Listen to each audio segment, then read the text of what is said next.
वाहिगुरू जी का खालसा वाहिगुरू जी की फतेह। Punjabi audio book सुन रहे सारे ਸਰੋਤਿਆਂ ਨੂੰ मेरे ਮਨਿੰਦਰ कौर ਵੱਲੋਂ प्यार भरी सत श्री अकाल। ਅੱਜ ਅਸੀਂ किताब पढ़न जा रहे हाँ नवाब कपूर सिंह, जिहड़ी कि बाबा प्रेम सिंह होती मरदान जी द्वारा लिखी गई है। शुरू करते हाँ भूमिका तो। कौन नहीं जानता कि इतिहास कौमी शरीर विच रूह दे समान हुंदा है। जे शरीर तो रूह वख कर लईए तां शरीर नूं मुरदा कहीदा है। रूह तो बिना ज्यों तन कुछ नहीं सवार सकदा, तिवें अपने कौमी इतिहास की संभाल तो बिना कौमां अपनी मौते आप मर जांदियां हन अते अपने नाम निशान नूं सदा लई मिटा दिंदियां हन। इसलिए जीवित कौमां अपने इतिहास की निक्की तो निक्की घटना नूं भी बहुमुल्ला जान के उसनूं सुरक्षित रखण लई दिन रात यतन करदियां हन। आपो अपने इतिहास पर सब किसी नूं माण है, पर जो वडियाई खालसे नूं अपने अदुੱਤੀ शानदार इतिहास राही प्राप्त है वह किसी होर नूं नहीं। यह गल अकट दावे नाल कही जा सकदी है, जिन्नियां कुर्बानियां दे के ते शहीदियां पा के खालसे ने अपना इतिहास बनाया है, शायद ही किसी होर कौम ने इसलिए इन्ना आपा वारिया होवे। खालसे ने पंथक इतिहास की उसारी लई अणगिणत जीवन लाए हन। इस दियां नीहां विच रोड़ी दी थां पावन शहीदां दियां हड्डियां पाईयां हन। इस दियां कंधां नूं इट्टां दी थां कौमी परवानियां दियां खोपरियां लाईयां हन। चूने दी थां उपकारियां दे दुख वंडाऊ महान पुरखां दा पवित्र लहू वरतिया है। इस दा नक्शा संसार दे महान चित्रकार श्री गुरु गोबिंद सिंह जी ने आप विओंतिया सी। इसलिए खालसे दा इतिहास एक जीवित शक्ति दा दूजा नां है। पर यह गल वड्डी हैरान कर देण वाली है कि जिन्नी अरुचि अपने कारनामिਆਂ ਦੇ इतिहास की संभाल लई खालसे दसी है, शायद ही किसी होर ने दसी होवे। जे जगत का इतिहास एक ताज मन लईए तां खालसे का इतिहास उस विच जड़िया होया कोहिनूर हीरा है। पर साडी अणगहली दी गर्द अते बेपरवाही दी धूड़ ने उस दी लिशकार नूं धुंधला कर दिता है। नवाब कपूर सिंह दा जीवन समा 1754 तो 1811 बिक्रमी खालसा पंथ लई अत दियां करड़ाइयां ते कुर्बानियां दा युग सी। यह उही समा सी जदों खालसे दे सिरां लई हकूमत वल्लों इनाम ते जगीरां मुकरर कीतियां गईयां सन। यह उही भयानक समा सी जदों खालसे दियां महान उच्च हस्तियां नूं चुण चुण के अकैह ते असह कष्ट दे के शहीद किया गया सी, जिन्हां विचों भाई तारा सिंह जी डलवा पर उपकारी नूं शहीद किया गया। भाई मनी सिंह जी दे बंद बंद जुदे किए गए। भाई तारू सिंह जी की खोपरी उतारी गई। बहादुर भाई महताब सिंह वीरा कोटिए नूं अत दे कष्ट दे के शहीद किया गया। भाई सुबेग सिंह ते नौ निहाल शाहबाज सिंह नूं चरखड़ियां पर चाड़ के उन्हां दे हड्ड चूर चूर किए गए। यह उही अन्यायी समा सी जदों जालम मीर मन्नू दे हुक्म नाल कौम दियां विदोसियां बीबियां नूं केवल सिੱਖੀ ਨੂੰ प्यार करन दे दोष विच शहीद गंज लाहौर दे भोरियां विच बंदीवान किया गया अते इन्हां तो सवा सवा मण पीसण पिसाया गया। इन्हां वीर सपुत्रियां दियां झोलियां विचों इन्हां दे प्यारे ते इयाणे बच्चे खो खो के नेज़ियां नाल परोते गए अते उन्हां चिचला चिचला ते लुछ लुछ के जानां वारियां। अनेक मासूम बच्चे बच्चियां दे पेट छुरियां नाल चीर के उन्हां दियां आंदरां कढ के उन्हां दियां गलां विच पाईयां गईयां। भुखियां ते प्यासियां रह के अपनियां जानां वारियां, पर सिੱਖੀ सिदक अंत पर्यंत निभाया। हाँ जी, यह उही समा सी जद सारी खालसा कौम बीबियां ते बच्चियां दे घर बार त्याग जंगलों विच जा रहे अते दरख्तां दे पत्ते खा के जीवन बिताया। पर करनी दे सूरे ते रैणी दे पूरे नवाब कपूर सिंह ने खालसे दे मंझधार विच फाथे होए बेड़े नूं लहरां ते तूफानां विचों सही सलामत बचा के ऐसी योगता नाल जा बन्ने लाया कि वैरी भी हैरान रह गए। खालसे नूं मुकाण वाले आप मुक गए, पर खालसा दिन दूनी रात चौगणी उन्नति करदा होया सैकड़ियां तो हज़ारां अते हज़ारां तो लखां दी गिनती विच वधदा गया। अपने सर्ब गुण निपुण आगू दी योग अगवाई नाल जथेबंद होके खालसा ऐसा शक्तिमान हो गया कि कोई 32 ਕੁ ਸਾਲਾਂ ਦੇ ਥੋੜੇ ਜਿਹੇ ਸਮੇਂ ਵਿੱਚ ਜਿੱਥੇ ਸਿੱਖਾਂ ਨੂੰ ਪੰਜਾਬ ਵਿੱਚ ਕੋਈ ਪੈਰ ਧਰਨ ਨੂੰ ਥਾਂ ਨਹੀਂ ਸੀ ਦਿੰਦਾ, ਉੱਥੇ ਉਹ ਸਾਰੇ ਦੇਸ਼ ਦੇ ਖੁਦ ਮੁਖਤਾਰ ਬਣ ਗਏ। ਨਵਾਬ ਕਪੂਰ ਸਿੰਘ ਦੀ ਇਸ ਕਰੜੇ ਸਮੇਂ ਪੰਥ ਲਈ ਕੀਤੀ ਸੇਵਾ ਦਾ ਸੰਖੇਪ ਵੇਰਵਾ ਇਹ ਹੈ। ਪਹਿਲਾ, ਆਪ ਜਦੋਂ ਸੇਵਾ ਦੇ ਮੈਦਾਨ ਵਿੱਚ ਆਏ ਤਾਂ ਆਪ ਨੇ ਡਿੱਠਾ ਕਿ ਸਾਰੀ ਖਾਲਸਾ ਕੌਮ ਖੇਰੂ ਖੇਰੂ ਹੋ ਚੁੱਕੀ ਸੀ। ਆਪ ਨੇ ਸਭ ਤੋਂ ਪਹਿਲਾ ਕੰਮ ਇਹ ਹੱਥ ਵਿੱਚ ਲਿਆ ਕਿ ਫੁੱਟ ਦੀ ਮਾਰ ਨਾਲ ਨਿਤਾਣੀ ਹੋ ਚੁੱਕੀ ਕੌਮ ਨੂੰ ਮੁੜ ਇੱਕ ਜਥੇਬੰਦੀ ਦੀ ਪਿਆਰ ਲੜੀ ਵਿੱਚ ਪਰੋ ਕੇ ਐਸਾ ਸ਼ਕਤੀਮਾਨ ਕਰ ਦਿੱਤਾ ਕਿ ਜਿਸ ਦੀ ਨਿਰਭੈਤਾ ਦੇ ਕਾਰਨਾਮੇ ਵੇਖ ਕੇ ਨਾਦਰ ਸ਼ਾਹ ਵਰਗਾ ਵਿਜਈ ਤੇ ਹੰਕਾਰੀ ਆਦਮੀ ਵੀ ਹੱਕਾ ਬੱਕਾ ਹੋ ਗਿਆ ਸੀ। ਦੂਜਾ, ਆਪ ਦੀ ਉੱਚੀ ਸੂਰਤ ਤੇ ਦੂਰਦਰਸ਼ਤਾ ਦਾ ਇਹ ਅਦੁੱਤੀ ਕਮਾਲ ਸੀ ਕਿ ਸਾਰੇ ਪੰਥ ਨੂੰ ਪਹਿਲਾਂ ਦੋਵਾਂ ਦਲਾਂ ਵਿੱਚ ਬੁੱਢਾ ਅਤੇ ਤਰਨੇ ਦਲ ਦਾ ਰੂਪ ਦਿੱਤਾ ਅਤੇ ਮੁੜ ਸਮੇਂ ਦੀ ਲੋੜ ਨੂੰ ਮੁੱਖ ਰੱਖ ਕੇ ਇਹਨਾਂ ਦੋਵਾਂ ਦਲਾਂ ਨੂੰ ਮਿਸਲਾਂ ਦੀ ਸ਼ਕਲ ਵਿੱਚ ਪਲਟਾ ਦਿੱਤਾ। ਇਸ ਦੇ ਨਾਲ ਹੀ ਸਾਰੀ ਕੌਮ ਦੀ ਜੀਵਨ ਧਾਰਾ ਬਦਲ ਕੇ ਇਹਨਾਂ ਦੇ ਮਨਾਂ ਵਿੱਚ ਆਪਣੇ ਦੇਸ਼ ਦੀ ਸੁਰੱਖਿਆ ਅਤੇ ਵਿਦੇਸ਼ੀ ਜਰਵਾਣਿਆਂ ਦੇ ਰਾਜ ਦੀਆਂ ਜੜ੍ਹਾਂ ਕੱਟ ਦੇਣ ਦੇ ਉਤਸ਼ਾਹ ਦੀਆਂ ਐਸੀਆਂ ਅਬੁੱਝ ਜੋਤਾਂ ਜਗਾ ਦਿੱਤੀਆਂ ਜਿਨ੍ਹਾਂ ਦੇ ਬੁਝਾਉਣ ਲਈ ਜ਼ੁਲਮੀ ਹਕੂਮਤ ਨੇ ਕਰੜੀਆਂ ਤੋਂ ਕਰੜੀਆਂ ਹਨੇਰੀਆਂ ਝੁਲਾਈਆਂ, ਪਰ ਇਹ ਸਮਾਂ ਸਦਾ ਜਗਮਗਾਦੀ ਰਹੀ ਅਤੇ ਆਪਣੀਆਂ ਅਣਗਿਣਤ ਕੁਰਬਾਨੀਆਂ ਦੀ ਸ਼ਕਤੀ ਨਾਲ ਨਿਰਦਈ ਵਿਦੇਸ਼ੀ ਹਕੂਮਤ ਦਾ ਅੰਤ ਕਰ ਦਿੱਤਾ। ਤੀਜਾ, ਆਪ ਨੇ ਆਪਣੀ ਉੱਚੀ ਰਹਿਣੀ ਦੀ ਛੋਹ ਨਾਲ ਖਾਲਸਾ ਕੌਮ ਨੂੰ ਐਸੀ ਸਾਂਝੀਵਾਲਤਾ ਦੇ ਸੱਚਿਆਂ ਵਿੱਚ ਢਾਲ ਦਿੱਤਾ ਕਿ ਇਹਨਾਂ ਦਾ ਦੁੱਖ ਸਾਂਝਾ, ਲੰਗਰ ਸਾਂਝਾ ਅਤੇ ਭੰਡਾਰਾ ਆਦਿ ਸਭ ਸਾਂਝਾ ਹੋ ਗਿਆ। ਇਹ ਸਾਂਝ ਇੱਥੋਂ ਤੱਕ ਵਧੀ ਕਿ ਇਹਨਾਂ ਵਿੱਚੋਂ ਕਿਸੇ ਇੱਕ ਨੂੰ ਕੰਡਾ ਚੁੱਭਦਾ ਸੀ ਤਾਂ ਇਸ ਦੀ ਪੀੜ ਨਾਲ ਸਾਰੀ ਕੌਮ ਤੜਫ ਪੈਂਦੀ ਸੀ ਅਤੇ ਜੇ ਇੱਕ ਨੂੰ ਲਾਭ ਪ੍ਰਾਪਤ ਹੁੰਦਾ ਸੀ ਤਾਂ ਇਸ ਨੂੰ ਸਭ ਕੋਈ ਆਪਣਾ ਲਾਭ ਸਮਝਦਾ ਸੀ।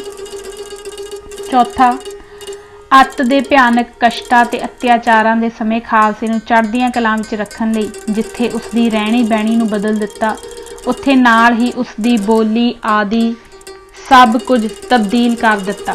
ਇਹ ਸਭ ਕੁਝ ਪਾਠਕ ਅਗਲੇ ਪੰਨਿਆਂ ਪਰ ਸਣਵੇਰਵੇ ਪੜ੍ਹਨਗੇ।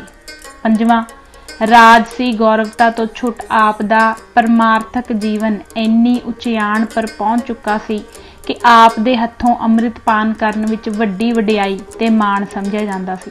ਬਾਬਾ ਆਲਾ ਸਿੰਘ ਜੀ ਪਟਿਆਲਾ ਰਾਜ ਦਾ ਬਾਨੀ ਇਸ ਗੱਲ ਪਰ ਸਦਾ ਫਖਰ ਕਰਦਾ ਹੁੰਦਾ ਸੀ ਕਿ ਉਸਨੇ ਨਵਾਬ ਕਪੂਰ ਸਿੰਘ ਦੇ ਹੱਥੋਂ ਅੰਮ੍ਰਿਤ ਛਕਿਆ ਸੀ। ਬਾਬਾ ਪ੍ਰੇਮ ਸਿੰਘ, ਪਟਿਆਲਾ, ਅਗਸਤ ਸੰਨ 1952। ਜੀਵਨ ਬਿਰਤਾਂਤ। ਨਵਾਬ ਕਪੂਰ ਸਿੰਘ ਜੀ ਦਲਾਂ ਤੇ ਮਿਸਲਾਂ ਦਾ ਬਾਨੀ ਅਤੇ ਸਰਬੱਤ ਖਾਲਸੇ ਦੇ ਦਿਲਾਂ ਦਾ ਬਾਦਸ਼ਾਹ।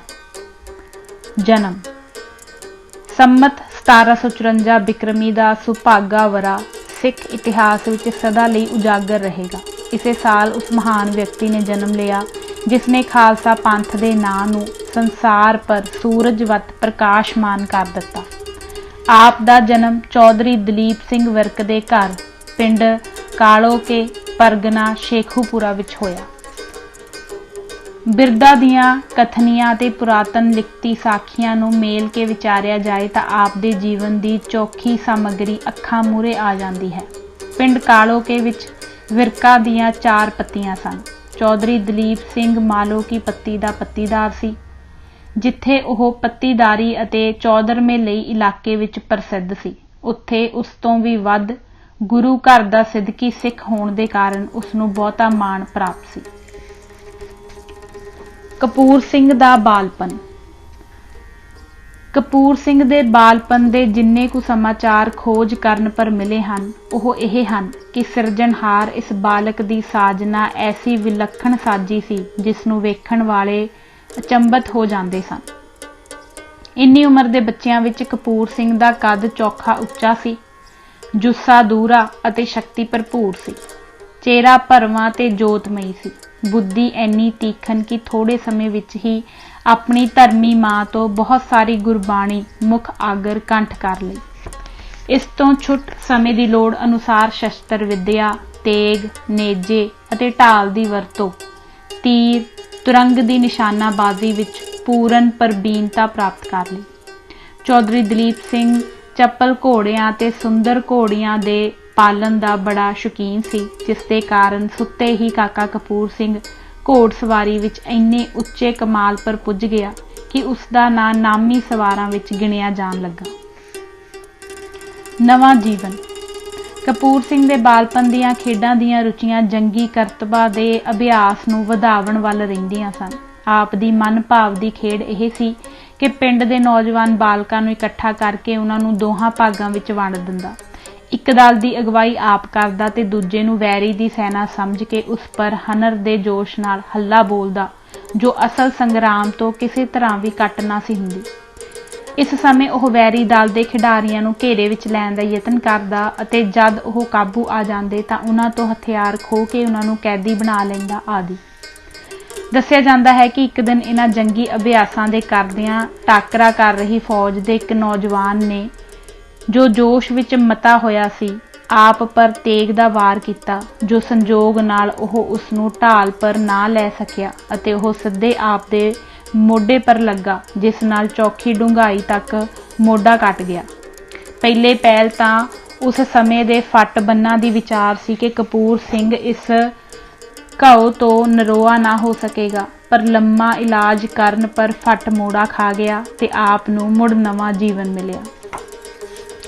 बालपन दीआं जंगी खेडां दे झुकाव तो स्पष्ट हो जाता है कि आप निक्की उम्र तो ही मैदान जंग विच अपने कमाल दसन वाला होनहार लाल सी।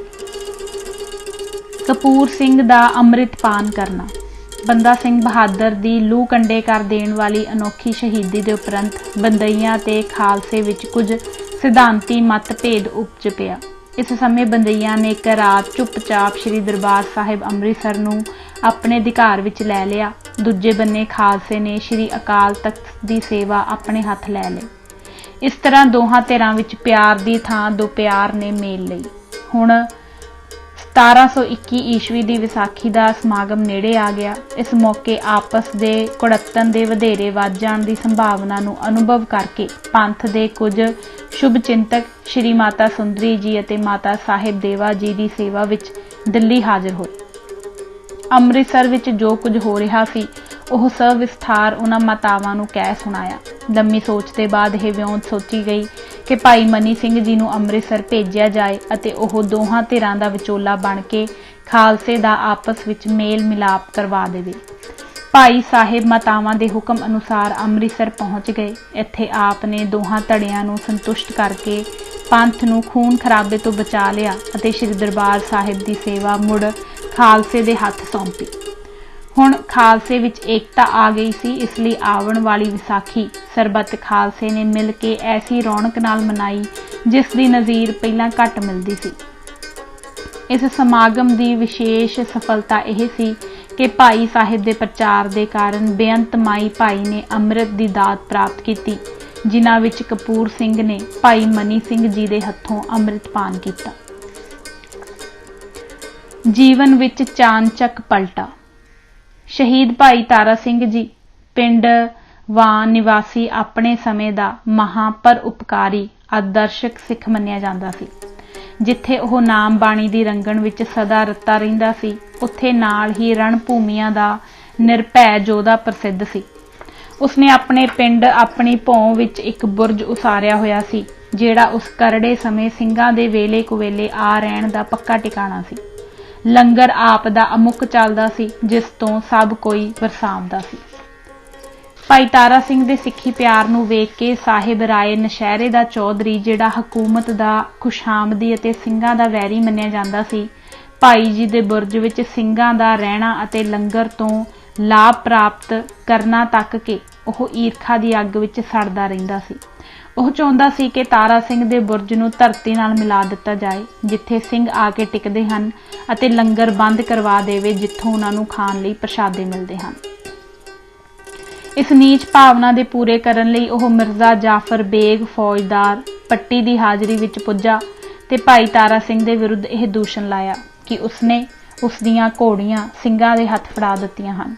इस तो छुट यह भी कहा कि वह ਸਿੰਘਾਂ नूं अपने बुरज विच पनाह दिंदा है ते खाण लई लंगर वरताउंदा है। यों मिर्जा जाफर बेग नूं भड़का के सने तुरकानी सवारां दे भाई जी पर चाड़ लै आया।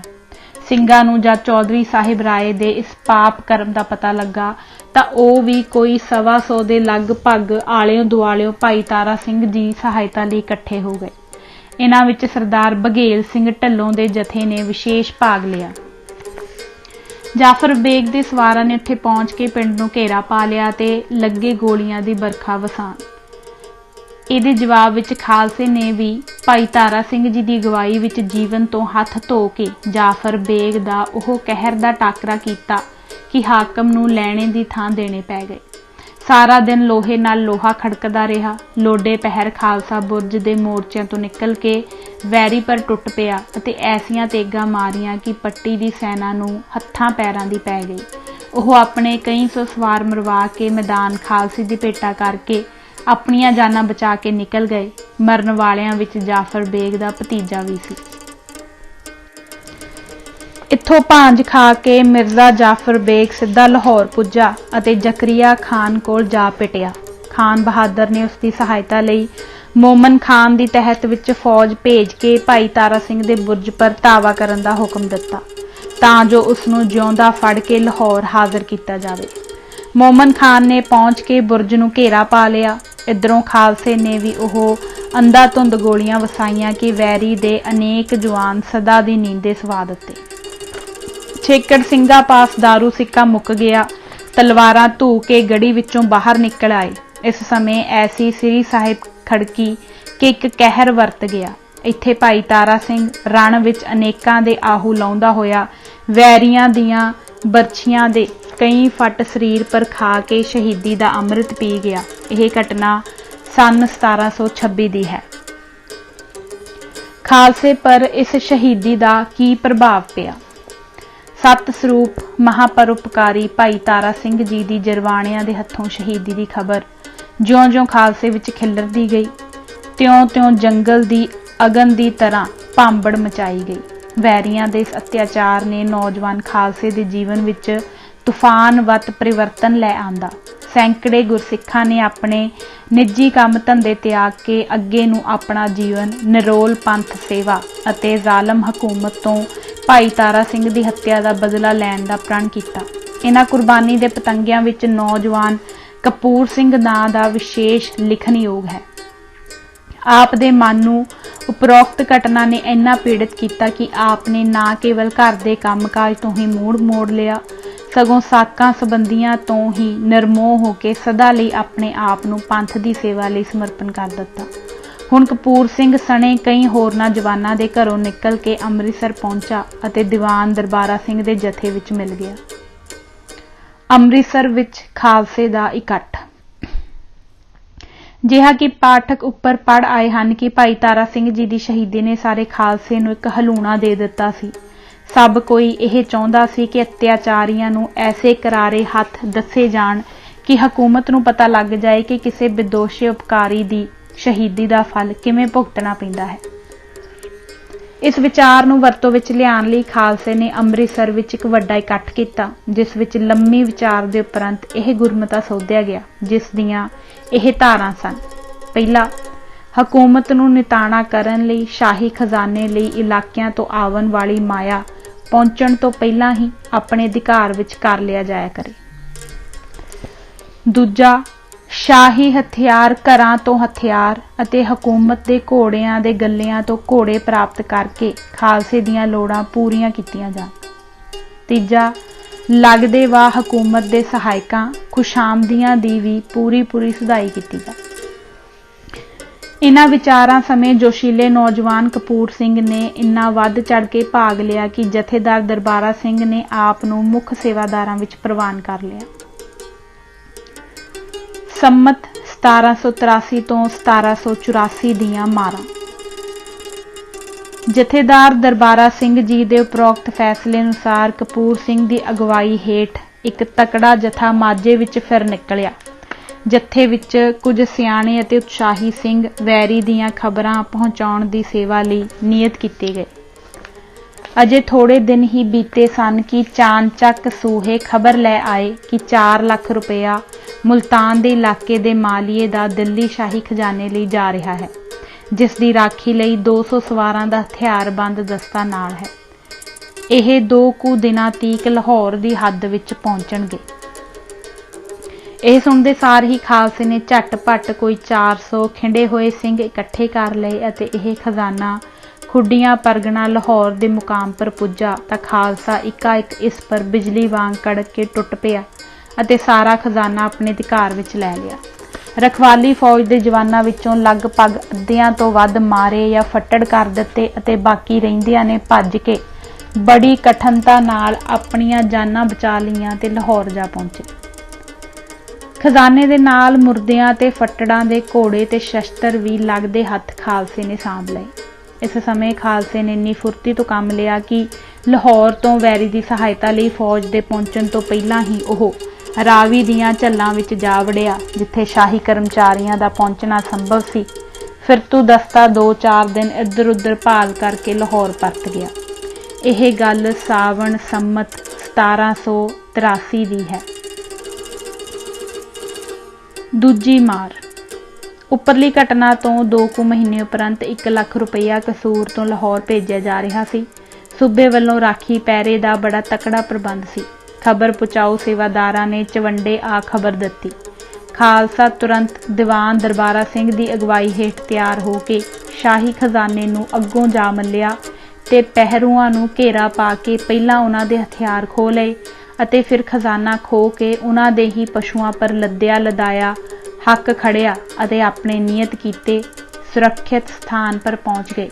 ਸ਼ਾਹੀ ਸੈਨਾ ਕਈ ਦਿਨ ਟੱਕਰਾ ਮਾਰ ਕੇ ਅਸਫਲ ਪਿਛਾਂ ਪਰਤ ਗਈ। ਇਸ ਧਾਵੇ ਵਿੱਚ ਵਧੇਰੇ ਸਿੰਘ ਚਵਿੰਡੇ ਦੇ ਸਨ। ਤੀਜੀ ਸਫਲਤਾ। ਮੁਰਤਜ਼ਾ ਖਾਨ ਉਚਕਜ਼ਈ ਪ੍ਰਸਿੱਧ ਘੋੜਿਆਂ ਦਾ ਸ਼ਾਹੀ ਸੁਦਾਗਰ ਸੀ। ਇਹ ਹਜ਼ਾਰਾਂ ਦੀ ਗਿਣਤੀ ਵਿੱਚ ਘੋੜੇ ਤੇ ਹਥਿਆਰ ਅਫਗਾਨਿਸਤਾਨ, ਵਜ਼ੀਰਸਤਾਨ, ਈਰਾਨ ਅਤੇ ਹੋਰਨਾਂ ਦੂਰ-ਦੂਰ ਦੇਸ਼ਾਂ ਤੋਂ ਮੰਗਵਾ ਕੇ ਸ਼ਾਹੀ ਫੌਜ ਲਈ ਹਕੂਮਤ ਪਾਸ ਵੇਚਦਾ ਰਹਿੰਦਾ ਸੀ।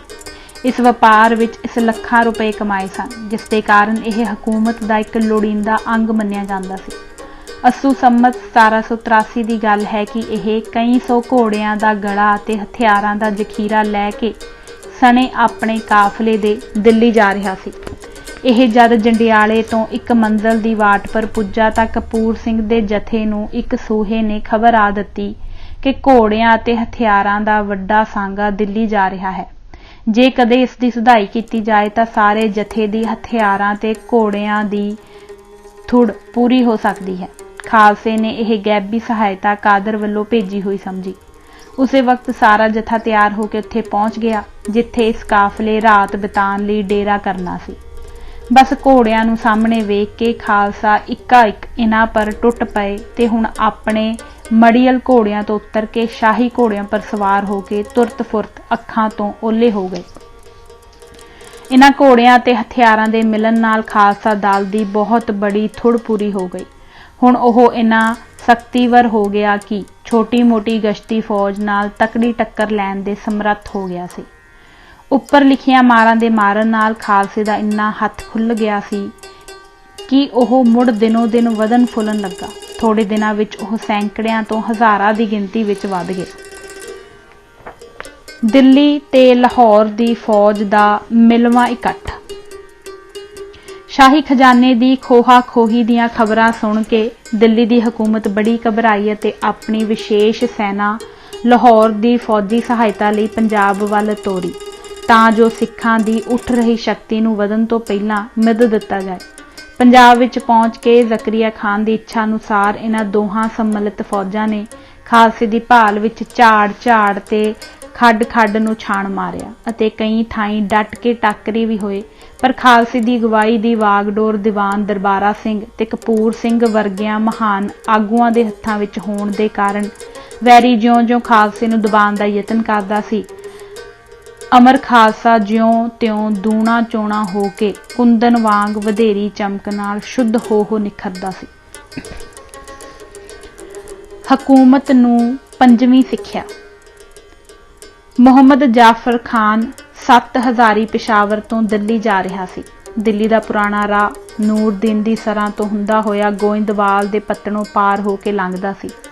ਜਾਫਰ ਖਾਨ ਅਜੇ ਪੱਤਨ ਪਰ ਪਹੁੰਚਿਆ ਹੀ ਸੀ ਕਿ ਕਿਸੇ ਨੇ ਸਰਦਾਰ ਬੁੱਢਾ ਸਿੰਘ ਅਤੇ ਬਾਗ ਸਿੰਘ ਨੂੰ ਖਬਰ ਆ ਦੱਸੀ ਕਿ ਜਾਫਰ ਖਾਨ ਲੱਖਾਂ ਰੁਪਇਆਂ ਦਾ ਸੋਨਾ ਚਾਂਦੀ ਦਿੱਲੀ ਲੈ ਜਾ ਰਿਹਾ ਹੈ। ਇਸ ਖਬਰ ਦੇ ਪਹੁੰਚਦੇ ਹੀ ਖਾਲਸਾ ਪੱਤਨ ਪਰ ਪੁੱਜ ਗਿਆ। ਇਹ ਜਾਫਰ ਖਾਨ ਦਿੱਲੀ ਹਕੂਮਤ ਦਾ ਪਤਵੰਤਾ ਕਰਮਚਾਰੀ ਸੀ। ਇਹ ਜਦ ਕਾਫਲੇ ਨੂੰ ਬੇੜੀਆਂ ਦੀ ਰਾਹੀਂ ਦਰਿਆ ਬਿਆਸਾਂ ਤੋਂ ਪਾਰ ਕਰਨ ਵਿੱਚ ਲੱਗਾ ਹੋਇਆ ਸੀ। ਇਸ ਦੇ ਕੁਝ ਪਹਿਰੇਦਾਰ ਪਾਰਲੇ ਕੰਢੇ ਪਰ ਠਹਿਰੇ ਹੋਏ ਸਨ ਅਤੇ ਕੁਝ ਅਜੇ ਉਰਾਰ ਹੀ ਸਨ ਕਿ ਇੱਕਾ-ਇੱਕ ਜਿਵੇਂ ਕਾਲੀਆਂ ਘਟਾਂ ਤੋਂ ਗੜੇ ਮਾਰ ਤੇ ਮੋਲਦਾਰ ਮੀਂਹ ਵਸ ਪੈਂਦਾ ਹੈ, ਠੀਕ ਇਸੇ ਤਰ੍ਹਾਂ ਗੋਲੀਆਂ ਦਾ ਮੀਂਹ ਕਾਫਲੇ ਪਰ ਵਰਸਣ ਲੱਗਾ। ਸਭ ਕਿਸੇ ਨੂੰ ਜਾਨ ਦੇ ਲਾਲੇ ਪੈ ਗਏ। ਕੋਈ ਜਾਨ ਬਚਾ ਕੇ ਕਿਧਰੇ ਨੱਠਾ ਤੇ ਕੋਈ ਕਿਧਰੇ ਭੱਜਾ। ਇਸ ਸਮੇਂ ਨੂੰ ਬਹੁਮੁੱਲਾ ਜਾਣ ਕੇ ਖਾਲਸੇ ਨੇ ਖਾਨ ਦੀ ਸਾਰੀ ਮਾਇਆ ਬੜੇ ਸਵਸ ਚਿੱਤ ਨਾਲ ਸਾਂਭ ਲਈ। ਪਾਤਣੀ ਤੇ ਖੇਵਟੀ ਅਜੇ ਰੌਲਾ ਹੀ ਪਾ ਰਹੇ ਸਨ ਕਿ ਖਾਲਸਾ ਪੂਰਨ ਨਿਰਭੈਤਾ ਨਾਲ ਵੇਖਦੇ ਵੇਖਦੇ ਘੋੜੇ ਉਡਾ ਕੇ ਅੱਖਾਂ ਤੋਂ ਓਹਲੇ ਹੋ ਗਿਆ। ਇਹ ਸੀ ਪੰਜਵੀਂ ਸਿੱਖਿਆ ਜੋ ਸੰਤ ਤਾਰਾ ਸਿੰਘ ਦੇ ਬਦਲੇ ਵਜੋਂ ਹਕੂਮਤ ਦੇ ਰੋਹਬ ਨੂੰ ਨਸ਼ਟ ਕਰਨ ਲਈ ਖਾਲਸੇ ਵੱਲੋਂ ਉਸ ਨੂੰ ਦਿੱਤੀ ਗਈ। ਛੇਵੀਂ ਮਾਰ ਤੇ ਆਚਰਨ ਦੀ ਉੱਚਤਾ ਦਾ ਅਦੁੱਤੀ ਨਮੂਨਾ। ਸੰਮਤ 1884 ਬਿਕਰਮੀ ਨੂੰ ਦੀਵਾਨ ਦਰਬਾਰਾ ਸਿੰਘ, ਕਪੂਰ ਸਿੰਘ ਅਤੇ ਹਰੀ ਸਿੰਘ ਹਜ਼ੂਰੀਆ ਸਣੇ ਜਥਿਆਂ ਦੇ ਸ਼੍ਰੀ ਹਰਗੋਬਿੰਦਪੁਰੇ ਦੇ ਲਾਗੇ ਉਤਰੇ ਹੋਏ ਸੀ ਕਿ ਸੰਜੋਗ ਨਾਲ ਇੱਕ ਦਿਨ ਸੇਠ ਪ੍ਰਤਾਪ ਚੰਦ, ਜੋ ਸਿਆਲਕੋਟ ਦਾ ਇੱਕ ਬੜਾ ਪ੍ਰਸਿੱਧ ਲਖਾਪਤੀ ਸੁਦਾਗਰ ਸੀ, ਜਿਸ ਦੀਆਂ ਹਿੰਦ ਦੇ ਵੱਡੇ ਵੱਡੇ ਸ਼ਹਿਰਾਂ ਵਿੱਚ ਕੋਠੀਆਂ ਚੱਲਦੀਆਂ ਸਨ, ਜਿਨ੍ਹਾਂ ਵਿੱਚੋਂ ਦਿੱਲੀ, ਬਨਾਰਸ, ਮੁਰਸ਼ਿਦਾਬਾਦ ਅਤੇ ਸੂਰਤ ਦੀਆਂ ਸ਼ਾਖਾਂ ਦਾ ਵਪਾਰ ਦੂਰ ਦੂਰ ਤੱਕ ਖਿਲ ਰਿਹਾ ਹੋਇਆ ਸੀ। ਇਹ ਲੱਖਾਂ ਰੁਪਇਆਂ ਦਾ ਮਾਲ ਕਸ਼ਮੀਰ, ਲਦਾਖ ਅਤੇ ਜੰਮੂ ਆਦਿ ਦੀ ਪੈਦਾਵਾਰ, ਪਸ਼ਮੀਨਾ, ਸ਼ਾਲਾਂ, ਚਾਂਦੀ ਦੇ ਭਾਂਡੇ, ਕੇਸਰ, ਕਸਤੂਰੀ, ਗਲੀਚੇ ਆਦਿ ਹਿੰਦ ਭੇਜਦਾ ਸੀ ਅਤੇ ਹਿੰਦ ਦੀ ਉਪਜ ਪੰਜਾਬ ਤੇ ਕਸ਼ਮੀਰ ਪਹੁੰਚਾਉਂਦਾ ਸੀ। ਇਸੇ ਪ੍ਰਤਾਪ ਚੰਦ ਦਾ ਟਾਂਡਾ, ਜਿਸ ਵਿੱਚ ਕਈ ਸੌ ਪਸ਼ੂ ਬਹੁਮੁੱਲੇ ਸਮਿਆਨ ਲੱਦੇ ਹੋਏ ਸਨ, ਨਾਲ ਦੇ ਖੁੱਲੇ ਮੈਦਾਨ ਵਿੱਚ ਆ ਉਤਰਿਆ। ਇਸ ਕਾਫਲੇ ਦੇ ਰਖਵਾਲੇ ਲਾਦੂ ਪਸ਼ੂਆਂ ਦੇ ਮਾਲਕ ਵਧੇਰੇ ਮੁਸਲਮਾਨ ਸਨ। ਇਹਨਾਂ ਦੇ ਉਤਾਰਾ ਕਰਦਿਆਂ ਹੀ ਖਾਲਸੇ ਨੂੰ ਕਿਸੇ ਆਣ ਦੱਸਿਆ ਕਿ ਇੱਕ ਟਾਂਡਾ 2 ਕੋਹਾਂ ਦੀ ਵਾਟ ਪਰ ਆ ਉਤਰਿਆ ਹੈ, ਜੋ ਦਿੱਲੀ ਸ਼ਾਹੀ ਘਰਾਣੇ ਦਾ ਸਮਾਨ ਲੈ ਜਾ ਰਿਹਾ ਹੈ। ਬਸ ਹੁਣ ਵਧੇਰੀ ਸੋਚ ਦੀ ਲੋੜ ਨਹੀਂ ਸੀ। ਸ਼ਾਹੀ ਘਰਾਣੇ ਦੇ ਮਾਲ ਦਾ ਨਾਂ ਸੁਣ ਕੇ ਅਜੇ ਰਾਤ ਦਾ ਹਨੇਰਾ ਪਸਰਿਆ ਹੀ ਸੀ ਕਿ ਖਾਲਸਾ ਇਸ ਪਰ ਜਾ ਪਿਆ। ਇੱਥੇ ਪਹੁੰਚਦੇ ਹੀ ਐਸੀਆਂ ਅੰਧਾ-ਧੁੰਦ ਵਾਰਾਂ ਝਾੜੀਆਂ, ਜਿਨ੍ਹਾਂ ਨਾਲ ਕਈ ਪਹਿਰੇਦਾਰਾਂ ਨੂੰ ਸਦਾ ਦੀ ਨੀਂਦੇ ਸੁਆ ਦਿੱਤਾ। ਜੋ ਬਾਕੀ ਬਚੇ, ਉਹਨਾਂ ਭੱਜ ਕੇ ਜਾਨਾਂ ਬਚਾ ਲਈਆਂ। ਹੁਣ ਟਾਂਡਾ ਬੇਖਸਮਾ ਰਹਿ ਗਿਆ। ਜੋ ਕੁਝ ਇਸ ਵਿੱਚ ਸੀ ਉਹ ਸਭ ਖਾਲਸੇ ਸਾਂਭ ਲਿਆ ਅਤੇ ਕੂਚ ਕਰਕੇ ਆਪਣੇ ਡੇਰੇ ਜਾ ਸਾਹ ਲਿਆ। ਰਾਤ ਨੂੰ ਖਾਲਸੇ ਹੱਥ ਆਏ ਮਾਲ ਦੀਆਂ ਜਦ ਗੰਢਾਂ ਖੋਲੀਆਂ ਤਾਂ ਇਹਨਾਂ ਵਿੱਚੋਂ ਬੜੀਆਂ ਬਹੁਮੁੱਲੀਆਂ ਸ਼ਾਲਾਂ ਆਦਿ ਨਿਕਲੀਆਂ। ਟਾਂਡੇ ਦੇ ਲਾਦੂ ਪਸ਼ੂਆਂ ਨਾਲ ਕੁਝ ਹਾਕਣ ਵਾਲੇ ਵੀ ਵਿਗਾਰੀ ਫੜ ਕੇ ਲਿਆਂਦੇ ਗਏ ਸਨ। ਇਹਨਾਂ ਖਾਲਸੇ ਨੂੰ ਦੱਸਿਆ ਕਿ ਇਸ ਵਿੱਚ ਸੰਦੇਹ ਨਹੀਂ ਕਿ ਇਹ ਸਾਰਾ ਮਾਲ ਸ਼ਾਹੀ ਘਰਾਣੇ ਲਈ ਦਿੱਲੀ ਜਾ ਰਿਹਾ ਹੈ, ਪਰ ਇਸ ਦਾ ਮੁੱਲ, ਜੋ ਕਈ ਲੱਖ ਰੁਪਇਆ ਬਣਦਾ ਹੈ, ਅਜੇ ਤੱਕ ਪ੍ਰਤਾਪ ਚੰਦ ਨੂੰ ਨਹੀਂ ਮਿਲਿਆ। ਇਸ ਸਾਮਾਨ ਦੇ ਦਿੱਲੀ ਪਹੁੰਚਣ ਦੇ ਉਪਰੰਤ ਇਸ ਦਾ ਮੁੱਲ ਉਸ ਨੂੰ ਮਿਲੇਗਾ। ਇਸ ਸਾਮਾਨ ਦਾ ਮਾਲਕ ਇਸ ਸਮੇਂ ਸੇਠ ਆਪ ਹੈ, ਜੋ ਰਾਤ ਦੇ ਛਪੋਲ ਵਿੱਚ ਫੱਟੜ ਹੋ ਗਿਆ ਸੀ ਅਤੇ ਜਾਨ ਬਚਾ ਕੇ ਉਹ ਲਾਗੇ ਹੀ ਕਿਤੇ ਜਾ ਲੁਕਿਆ ਸੀ। ਪਸ਼ੂਆਂ ਦੇ ਮਾਲਕਾਂ ਤੋਂ ਇਹ ਗੱਲ ਸੁਣ ਕੇ ਜਥੇਦਾਰ ਨੇ ਖਾਲਸੇ ਨੂੰ ਦੱਸਿਆ ਕਿ ਖਾਲਸਾ ਜੀ, ਆਪਾਂ ਬਾਦਸ਼ਾਹੀ ਮਾਲ ਪ੍ਰਾਪਤ ਕਰਨਾ ਹੈ, ਨਾ ਕਿ ਆਪਣੇ ਹਿੰਦੂ ਭਾਈਆਂ ਦਾ। ਇਸ ਲਈ ਇਹ ਸਭ ਸਾਮਾਨ ਦੀਆਂ ਗੰਢਾਂ ਬੰਨ੍ਹ ਕੇ ਇਹਨਾਂ ਹੀ ਪਸ਼ੂਆਂ ਪਰ ਲਦਾ ਲਵੋ ਤੇ ਹਿੰਦੂ ਮਾਲਕ ਦੀ ਭਾਲ ਕਰਕੇ ਇਹ ਸਭ ਕੁਝ ਉਸ ਨੂੰ ਪਹੁੰਚਾ ਦਿੱਤਾ ਜਾਏ। ਸੋ ਉਸੇ ਤਰ੍ਹਾਂ ਕੀਤਾ ਗਿਆ ਤੇ ਬਿਨਾਂ ਕਿਸੇ ਵਸਤ ਦੇ ਅੰਗੀਕਾਰ ਕਰਨ ਦੇ ਸਾਰਾ ਲਟਾ-ਪਟਾ ਜਿਉਂ ਦਾ ਤਿਉਂ ਅਸਲ ਹਿੰਦੂ ਮਾਲਕ ਨੂੰ ਮੋੜ ਦਿੱਤਾ। ਇਹ ਗੱਲ ਹੋਰ ਵੀ ਵਧੇਰੇ ਧਿਆਨ ਗੋਚਰੀ ਹੈ ਕਿ ਇਸ ਸਮੇਂ ਜਥੇ ਦੇ ਬਹੁਤ ਸਾਰੇ ਸਿੰਘਾਂ ਪਾਸ ਸਰੀਰ ਢਕਣ ਲਈ ਬਸਤਰ ਨਹੀਂ ਸਨ, ਕੇਵਲ ਕਛਹਿਰੇ ਹੀ ਪਹਿਰੇ ਹੋਏ ਸਨ ਅਤੇ ਸਿਆਲ ਦੀ ਰੁੱਤ ਸਿਰ ਪਰ ਆ ਰਹੀ ਸੀ। ਪਰ ਇਹ ਹੈਰਾਨ ਕਰ ਦੇਣ ਵਾਲੀ ਗੱਲ ਹੈ ਕਿ ਇਹਨਾਂ ਬਸਤਰਾਂ ਦੀਆਂ ਗੱਠਾਂ ਵਿੱਚੋਂ ਇੱਕ ਕੱਪੜਾ ਵੀ ਆਪਣਾ ਸਰੀਰ ਢਕਣ ਲਈ ਕਿਸੇ ਨੇ ਆਪਣੇ ਪਾਸ ਨਾ ਰੱਖਿਆ। ਇਸ ਘਟਨਾ ਤੋਂ ਸਾਫ਼ ਸਿੱਧ ਹੋ ਜਾਂਦਾ ਹੈ ਕਿ ਖਾਲਸੇ ਦੀਆਂ ਮਾਰਾਂ ਧਨ ਪਦਾਰਥ ਦਾ ਲੁੱਟਣਾ ਜਾਂ ਆਪਣੇ ਆਪ ਨੂੰ ਧਨਾੜ ਬਣਾਉਣ ਲਈ ਨਹੀਂ ਸੀ ਹੁੰਦਾ, ਸਗੋਂ ਸਮੇਂ ਦੇ ਜ਼ਾਲਮ ਹਾਕਮਾਂ ਦਾ जनता के मनां तो डर दूर करना ते उन्हां नूं अपने किते अत्याचारां दी सिक्ख्या देण लई सन। संतोखी खालसे दी इस उच्च करनी ने खालसे दी शान नूं अत उच्चा कर दिता। ਲੱਖਾਂ रुपया का पदार्थ अपने कब्जे विच करके मोड़ देण दी नज़ीर संसार ते कोई नहीं मिलदी। पंजाब दी हुकूमत नूं एक होर सिक्ख्या। दिल्ली दी हुकूमत नूं जद सूबा लाहौर वल्लों 3 सालां तक मालीए आदि दा कोई रुपया ना पुज्जा, तद दिल्ली वल्लों जकरिया खान पर करड़ी नाराज़गी प्रगटी की गई। नाल ही हैबत खान ते अब्दुल्ला खान दी तहत विच चौखी रोहेला फौज पंजाब वाल तोरी। बादशाह ने हैबत खान नूं हुक्म दिता कि ज्यों हो सके खिराज दा बकाया सूबा लाहौर तो वसूल किया जाए। नाल ही यह भी कह दिता कि जिन्ने दिन सूबा खराज दे दाखिल करन विच ढिल मठ करे 5000 रुपया रोज़ाना खर्च दा लाहौर दी हुकूमत तो चट्टी वजों प्राप्त किया जाए। हैबत खान ने यूं ही किया। छेकड़ खान बहादुर ने कई लाख रुपया अपने पासों मालीए दा तार के शाही कर्मचारियों नूं दिल्ली वाल तोरिया। खालसे दा जंगी हुनर। जदों खालसे नूं पता लगा कि कई लाख रुपया खराज दा लाहौर तो दिल्ली जा रहा है तां ओह तुरत नूरदीन दी सराह लागे परगना तरन ताਰਨ कोल पहुंच गया ते जथा 2 भागां विच वंडिया गया। खालसे दे एक भाग ने सवेर दे समय रोहेलियां पर हल्ला बोल दिता ते बड़ी निडरता नाल बड़े थोड़े समय दे उपरंत जान बुझ के चानचक रन तत्ते विचों पिछे हट गए। रोहेले अपनी फतेह जान के खालसे दा पिछा करते हुए चौखे दूर निकल गए। ठीक इस समय ਸਿੰਘਾਂ ਦੇ दूजे जथे ने जिहड़ा इस समय की उडीक विच चुपचाप लुकिया होया सी झट खजाने पर जा पिया। जिहड़े थोड़े ਜਿਹੇ पहरेदार पिछे रह गए सन उन्हां नूं काबू करके ते सारा खजाना जिस विच कई लाख रुपया सी अपने घोड़ियां पर रख के घने जंगलों में जा वड़े। हुण दूजा जथा वैरियां तो बच बचा के नियत थां पर खजाने पर अधिकार करने वाले ਸਿੰਘਾਂ नूं जा मिलिया। यह घटना हाड़ संमत 1787 दी है।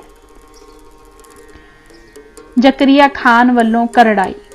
खान बहादुर जकरिया खान ज्यों-ज्यों खालसे दियां इन्हां सफलताइयां दे समाचार सुनदा त्यों-त्यों ओह क्रोध दे सड़ नाल अग भभूका हुंदा जांदा। दिन रात ओह इन्हां सोचां विच डुੱਬਿਆ रहिंदा सी कि किवें सिखां दा पंजाब विचों खुरा खोज मिटाया जाए। इस जलन नूं शांत करन लई ओह वध तो वध करड़े फुरमान जारी करदा, पर यह गल वड्डी हैरानगी नाल लिखनी पैंदी है। इस दे करड़े तो करड़े दिल ढाहू यतन निसफल रहे। इस दा मुख कारण यह सी कि एक तां उस समय दे खालसे दी गुरबाणी लई शरधा सी, दूजा खालसे दी गवाही उन्हां कहणी ते करनी दे उच्च जीवन वाले आगूआं दे हत्थ सी जो ओह कहिंदे सन ओह आप वरत के दसदे सन, जिन्हां दी निष्काम सेवा ते कुर्बानियां नूं वेख के खालसा पंथ कौड़ी वेल दी तरह दूना चौना वधदा जांदा सी। इस उच्च जीवन की शक्ति नूं जो मिटाना चाहुंदे सन ओह आप मिट जांदे सन। इन्हां जरवाणियां ने सिੱਖੀ दे वाधे दी अठल लहर नूं कोई ठल ना पा सकिया। नवां घाऊ। सन 1733 ईस्वी नूं कपूर सिंह खिंडे हुए खालसे नूं मुड़ इकट्ठा करके पंजाब वल आ रहा सी तां रोपड़ लागे आप दा शाही गश्ती फौज नाल सामना हो पिया, जिस विच दुवल्लियों अंध धुंध तेगां चलियां। कपूर सिंह दा जथा अपनियां जानां तो हथ धो के वैरी दे गले जा पिया, जिस नाल शाही सैना दे आगूआं नूं लैणे दे देणे पै गए, अर्थात वह अपने बहुत सारे सैनिकां दीआं लोथां ही छड्ड के हरन हो गए। इस समागम विच कपूर सिंह तुर्क सैना दे मुखी पर ऐसा कड़क के पिया कि तेग दी इक्को सੱਟ नाल उसदा कंगा कर दिता, पर उसने ढैंदे ढैंदे अपनी तलवार दा एक फिरदा वार कपूर सिंह पर किया, जिहड़ा सन्मुख आप दे मत्थे पर लगा जो चौखा डूंगा सी। आप दा फट अजे अल्लाह ही सी कि आप सने जथे दे अमृतसर पहुंच गए। जकरिया खान दी नवीं चाल। खान बहादुर जकरिया खान ने अपनी लाहौर की गवर्नरी समय ਸਿੰਘਾਂ ਦੇ मुकान ਲਈ ऐसा कोई ढंग नहीं सी पिछे रहन दिता जो उसने ना वरत्या होवे, पर सफलता की थाएं उल्टा खालसा पहले तो वध शक्तिवर होकर हुकूमत के राह विच वड्डी रुकावट का कारण बनता गया। खालसे दे इस राम रौले का सब तो वध बुरा असर जो पंजाब पर पिया ओह यह सी कि मालिया जो हुकूमत के चलान लई आमदनी का सब तो वड्डा वसील हुंदा है, ਲਾਹੌਰ ਦੇ ਖਜ਼ਾਨੇ ਵਿੱਚ ਆਵਣਾ ਲਗਭਗ ਮੂਲੋਂ ਬੰਦ ਹੋ ਗਿਆ, ਜਿਸ ਦੇ ਕਾਰਨ ਹਕੂਮਤ ਦੀ ਚਿੰਤਾ ਦਿਨੋਂ ਦਿਨ ਵਧਣ ਲੱਗੀ। ਹੁਣ ਹਕੂਮਤ ਦੇ ਸਾਰੇ ਹਥਿਆਰ ਖੁੰਡੇ ਹੋ ਗਏ, ਪਰ ਖਾਲਸੇ ਦੀ ਜੀਵਨ ਜੋਤੀ ਕੋਈ ਨਾ ਬੁਝਾ ਸਕਿਆ। ਪ੍ਰਤੀਤ ਹੁੰਦਾ ਹੈ ਕਿ ਖਾਨ ਬਹਾਦਰ ਸਾਰੀਆਂ ਕਰੜਾਈਆਂ ਤੇ ਨਿਰਦयता ਦੇ ਅਤਿਆਚਾਰ ਵਰਤ ਕੇ ਅੱਕ ਗਿਆ। ਤਦ ਉਸ ਇਹ ਫੈਸਲਾ ਕੀਤਾ ਕਿ ਹੁਣ ਕੋਈ ਨਵਾਂ ਢੰਗ ਵਰਤਣਾ ਚਾਹੀਦਾ ਹੈ, ਜਿਸ ਨਾਲ ਸਿੰਘਾਂ ਨੂੰ ਕਾਬੂ ਕੀਤਾ ਜਾਏ। ਜ਼ਕਰੀਆ ਖਾਨ ਨੇ ਇੱਕ ਪਲਟਾ ਖਾਧਾ ਤੇ ਇੱਕ ਨਵੀਂ ਚਾਲ ਚਲੀ, ਅਰਥਾਤ ਕਰੜਾਈ ਦੀ ਥਾਂ ਨਰਮੀ ਤੇ ਮੇਲ ਦਾ ਰਾਹ ਕੱਢਣ ਲਈ ਉਸ ਇੱਕ ਰਾਜਨੀਤਿਕ ਵਿਉਂਤ ਸੋਚ ਲਈ।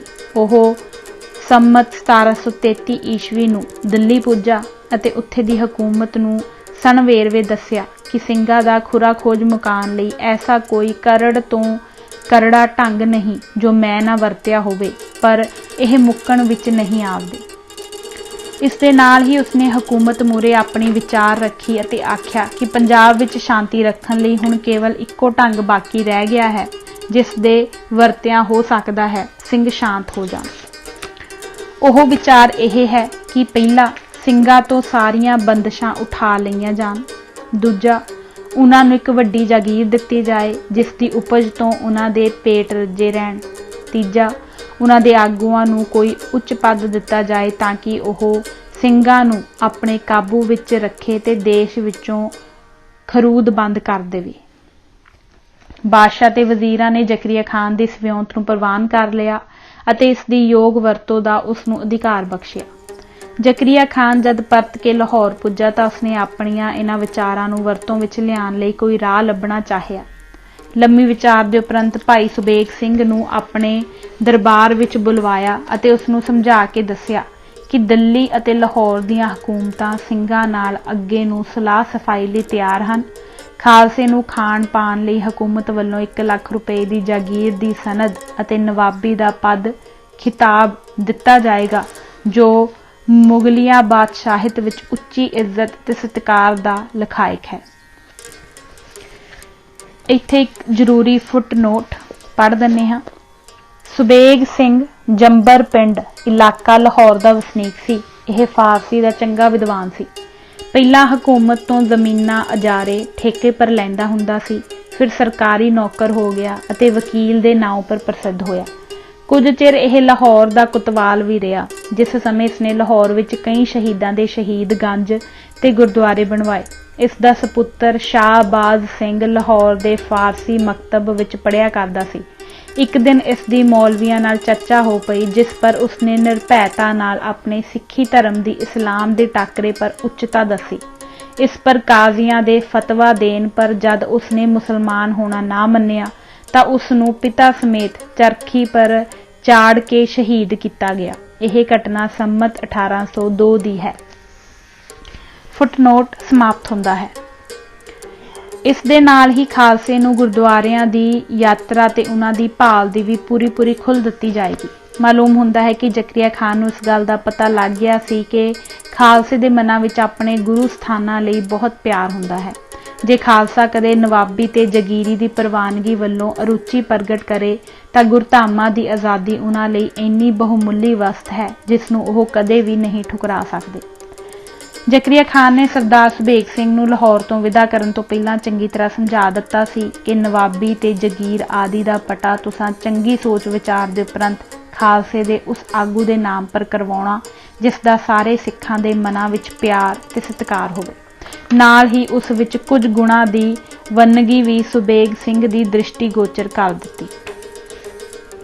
ਜ਼ਕਰੀਆ ਖਾਨ ਤੋਂ ਸਭ ਗੱਲਬਾਤ ਸਮਝ ਕੇ ਸੁਬੇਗ ਸਿੰਘ ਸਣੇ ਸ਼ਾਹੀ ਪੇਸ਼ਕਾਰ ਦੇ ਸ਼੍ਰੀ ਅੰਮ੍ਰਿਤਸਰ ਪਹੁੰਚ ਗਿਆ, ਜਿੱਥੇ ਲੰਮੇ ਸਮੇਂ ਦੇ ਬਾਅਦ ਹਕੂਮਤ ਵੱਲੋਂ ਵਿਸਾਖੀ ਦੇ ਪੂਰਬ ਦੇ ਮਨਾਉਣ ਦੀ ਆਗਿਆ ਦਿੱਤੀ ਗਈ ਸੀ, ਜਿਸ ਦੇ ਕਾਰਨ ਖਾਲਸਾ ਦੂਰ ਦੇ ਜੰਗਲਾਂ ਤੇ ਪਹਾੜਾਂ ਤੋਂ ਉੱਤਰ ਕੇ ਅੰਮ੍ਰਿਤਸਰ ਪੁੱਜ ਚੁੱਕਾ ਸੀ। ਜਦ ਸਰਦਾਰ ਸੁਬੇਗ ਸਿੰਘ ਸਣੇ ਸਾਥੀਆਂ ਦੇ ਖਾਲਸੇ ਦੇ ਦੀਵਾਨ ਵਿੱਚ ਹਾਜ਼ਰ ਹੋਇਆ ਤਾਂ ਗੱਲਬਾਤ ਕਰਨ ਤੋਂ ਪਹਿਲਾਂ ਉਸ ਨੂੰ ਇਸ ਦੋਸ਼ ਬਦਲੇ ਤਨਖਾਹ ਲਾਈ ਗਈ ਕਿ ਉਹ ਇਹਨਾਂ ਕਰੜਾਈਆਂ ਦੇ ਸਮੇਂ ਖਾਲਸੇ ਦੇ ਵੈਰੀਆਂ ਨਾਲ ਮਿਲ ਵਰਤੋਂ ਕਰਦਾ ਰਿਹਾ ਹੈ, ਸੋ ਉਹ ਉਸਨੇ ਬਿਨਾਂ ਹੱਠ ਦੇ ਪ੍ਰਵਾਨ ਕਰ ਲਈ। ਇਸ ਮਰਿਆਦਾ ਦੇ ਉਪਰੰਤ ਉਸ ਨੂੰ ਦੀਵਾਨ ਵਿੱਚ ਬੁਲਾ ਲਿਆ ਗਿਆ। ਇਸਨੇ ਸਰਬੱਤ ਖਾਲਸੇ ਦੇ ਮੂਹਰੇ ਪ੍ਰਗਟ ਕੀਤਾ ਕਿ ਖਾਨ ਬਹਾਦਰ ਜ਼ਕਰੀਆ ਖਾਨ ਵੱਲੋਂ ਦਿੱਲੀ ਦੇ ਬਾਦਸ਼ਾਹ ਦੀ ਪ੍ਰਵਾਨਗੀ ਨਾਲ ਖਾਲਸੇ ਲਈ 1 ਲੱਖ ਰੁਪਏ ਦੀ ਜਗੀਰ, ਜਿਸ ਵਿੱਚ ਇਹ ਪਿੰਡ ਸਨ ਪਰਗਣਾ, ਦਿਪਾਲਪੁਰ, ਕੰਗਣਵਾਲ ਅਤੇ ਝਬਾਲ ਸਣੇ ਤਾਲ ਦੇ ਸ਼ਾਮਲ ਸੀ ਅਤੇ ਪੰਥ ਦੇ ਆਗੂ ਲਈ ਨਵਾਬੀ ਦਾ ਪਦ ਸਣੇ ਬਹੁਮੁੱਲੇ ਖਿੱਲਤ ਦੇ ਲੈ ਕੇ ਇਹ ਦਾਸ ਖਾਲਸੇ ਦੀ ਸੇਵਾ ਵਿੱਚ ਹਾਜ਼ਰ ਹੋਇਆ ਹੈ। ਇਸ ਦੇ ਨਾਲ ਹਕੂਮਤ ਵੱਲੋਂ ਖਾਲਸੇ ਦੇ ਸਾਰੇ ਗੁਰਧਾਮਾਂ ਦੀ ਯਾਤਰਾ ਦੀ ਬਾਨ ਵੀ ਹਟਾ ਦਿੱਤੀ ਗਈ ਹੈ। ਹੁਣ ਖਾਲਸਾ ਆਪਣੇ ਪੂਜਯ ਗੁਰੂ ਅਸਥਾਨਾਂ ਦਾ ਪੂਜਨ, ਦਰਸ਼ਨ ਤੇ ਮੇਲੇ ਬਿਨਾਂ ਰੋਕ ਟੋਕ ਲਾ ਸਕਣਗੇ। ਸਰਬੱਤ ਖਾਲਸੇ ਵੱਲੋਂ ਇਸ ਪਰ ਵਿਚਾਰ ਆਰੰਭ ਹੋਈ ਕਿ ਕੀ ਇਹ ਸਭ ਕੁਝ ਪ੍ਰਵਾਨ ਕੀਤਾ ਜਾਏ ਜਾਂ ਮੋੜ ਘੱਲਿਆ ਜਾਏ। ਵਿਚਾਰ ਦੇ ਆਰੰਭ ਵਿੱਚ ਕਈਆਂ ਦੀ ਰਾਏ ਜਗੀਰ ਆਦਿ ਮੋੜ ਭੇਜਣ ਦੀ ਸੀ, ਪਰ ਕੁਝ ਕੁ ਦੂਰਦਰਸ਼ਕ ਵਿਚਾਰਵਾਨ ਐਸੇ ਵੀ ਸਨ ਜੋ ਪ੍ਰਵਾਨਗੀ ਦੇ ਹੱਕ ਵਿੱਚ ਸਨ। ਉਹਨਾਂ ਦੀ ਵੱਡੀ ਦਲੀਲ ਤੇ ਖਿਤਾਬ ਖਾਲਸੇ ਕਿਸੇ ਤੋਂ ਮੰਗਿਆ ਨਹੀਂ। ਜੇ ਡਰ ਕੇ ਜਾਂ ਅੱਕ ਕੇ ਹਕੂਮਤ ਨੇ ਇਹ ਭੇਟਾ ਖਾਲਸੇ ਲਈ ਭੇਜੀ ਹੈ ਤਾਂ ਇਸ ਨੂੰ ਪ੍ਰਵਾਨ ਕਰ ਲੈਣੀ ਚਾਹੀਦੀ ਹੈ। ਜਦ ਤੱਕ ਸੂਬੇ ਦਾ ਖਾਲਸੇ ਨਾਲ ਵਰਤਾਰਾ ਚੰਗਾ ਰਹੇਗਾ, ਉਦੋਂ ਤੱਕ ਇਸ ਤੋਂ ਲਾਭ ਪ੍ਰਾਪਤ ਕਰਨਾ ਚਾਹੀਦਾ ਹੈ। ਜਦ ਵੀ ਉਸ ਨੀਅਤ ਫਿਰਦੀ ਦਸੀ, ਉਸੇ ਦਿਨ ਮੁੜ ਇਹ ਉਸਦੇ ਮੱਥੇ ਮਾਰਾਂਗੇ। ਨਾ ਅਸਾਂ ਇਹ ਮੰਗ ਕੇ ਲਈ ਹੈ ਅਤੇ ਨਾ ਹੀ ਅਸੀਂ ਇਸ ਨੂੰ ਜੱਫਾ ਮਾਰ ਕੇ ਇਸ ਨਾਲ ਚਿਮੜਿਆ ਰਹਿਣਾ ਹੈ। ਵਿਚਾਲੇ ਦਾ ਜਿੰਨਾ ਸਮਾਂ ਸ਼ਾਂਤੀ ਦਾ ਮਿਲ ਜਾਏ, ਪੰਥਕ ਜਥੇਬੰਦੀ ਨੂੰ ਪੱਕਿਆ ਕਰਨ ਤੇ ਗੁਰਸਿੱਖੀ ਦੇ ਪ੍ਰਚਾਰ ਲਈ ਵਰਤਿਆ ਜਾਏ। ਇਸ ਵਿੱਚ ਸਭ ਤੋਂ ਵੱਡੀ ਲਾਭਦਾਇਕ ਗੱਲ ਗੁਰਦੁਆਰਿਆਂ ਦੀ ਸੇਵਾ ਤੇ ਯਾਤਰਾ ਦੀ ਖੁੱਲ੍ਹ ਹੈ, ਜਿਸ ਨੂੰ ਦ੍ਰਿਸ਼ਟੀਓਂ ਓਲੇ ਨਹੀਂ ਕੀਤਾ ਜਾ ਸਕਦਾ। ਇਹਨਾਂ ਗੁਰਦੁਆਰਿਆਂ ਦੀ ਕਈ ਸਾਲਾਂ ਤੋਂ ਦੇਖਭਾਲ ਨਾ ਹੋਵਣ ਦੇ ਕਾਰਨ ਹਾਲਾਤ ਚੰਗੀ ਨਹੀਂ ਰਹੀ। ਹੁਣ ਇਹਨਾਂ ਦੀ ਮੁਰੰਮਤ ਤੇ ਸੰਭਾਲ ਦੀ ਬੜੀ ਲੋੜ ਹੈ, ਸੋ ਇਸ ਸਮੇਂ ਤੋਂ ਜ਼ਰੂਰ ਲਾਭ ਪ੍ਰਾਪਤ ਕਰਨਾ ਚਾਹੀਦਾ ਹੈ। ਸੁਬੇਗ ਸਿੰਘ ਨੇ ਵੀ ਲਗਭਗ ਇਸੇ ਹੀ ਤਰ੍ਹਾਂ ਦੀਆਂ ਦਲੀਲਾਂ ਖਾਲਸੇ ਦੇ ਅੱਗੇ ਰੱਖੀਆਂ ਤੇ ਦੱਸਿਆ ਕਿ ਬਿਨਾਂ ਮੰਗੇ ਦੇ ਹਕੂਮਤ ਨੇ ਆਪਣੇ ਆਪ ਝੁਕ ਕੇ ਇਹ ਸਭ ਕੁਝ ਖਾਲਸੇ ਦੀ ਨਜ਼ਰ ਕੀਤਾ ਹੈ। ਜਦ ਤੱਕ ਨਿਭ ਸਕੇ ਇਸ ਤੋਂ ਜ਼ਰੂਰ ਲਾਭ ਪ੍ਰਾਪਤ ਕੀਤਾ ਜਾਏ। ਇਹਨਾਂ ਸਾਰੀਆਂ ਵਿਚਾਰਾਂ ਦੇ ਸੁਣਨ ਦੇ ਉਪਰੰਤ ਖਾਲਸਾ ਪ੍ਰਵਾਨਗੀ ਦੇ ਹੱਕ ਵਿੱਚ ਸਹਿਮਤ ਹੋ ਗਿਆ। ਪ੍ਰਤੀਤ ਹੁੰਦਾ ਹੈ ਕਿ ਨਵਾਬੀ ਤੇ ਜਗੀਰ ਦੀ ਪ੍ਰਵਾਨਗੀ ਵਿੱਚ ਖਾਲਸੇ ਲਈ ਸਭ ਤੋਂ ਵੱਡੀ ਖਿੱਚ ਗੁਰਧਾਮਾਂ ਦੀ ਖੁੱਲ੍ਹ ਸੀ, ਜਿਸ ਦੇ ਸਾਹਮਣੇ ਸਭ ਨੂੰ ਸਿਰ ਝੁਕਾਉਣਾ ਪਿਆ। ਗੁਰਦੁਆਰਿਆਂ ਦੀ ਖੁੱਲ੍ਹ ਦਾ ਭਰੋਸਾ ਜੋ ਜ਼ਕਰੀਆ ਖਾਨ ਨੇ ਖਾਲਸੇ ਨੂੰ ਦਿਵਾਇਆ ਸੀ, ਉਹ ਇਉਂ ਸੀ। ਕਸਮ ਕੁਰਾਨ ਬਹੁ ਬਾਰ ਉਠਾਵੈ, ਗੁਰ ਚੱਕ ਹਮ ਕਦੇ ਪੈਰ ਨਾ ਪਾਵੈ। ਬਿਸ਼ਕ ਲੈ ਤੁਮ ਮੇਲਾ ਲਾਏ, ਨਨਕਾਣੇ में रोड़ी जाए। बड़े डेरे खंडूर गुरथान, तरन तारन गुर और मकान। नवाबी मिलनी।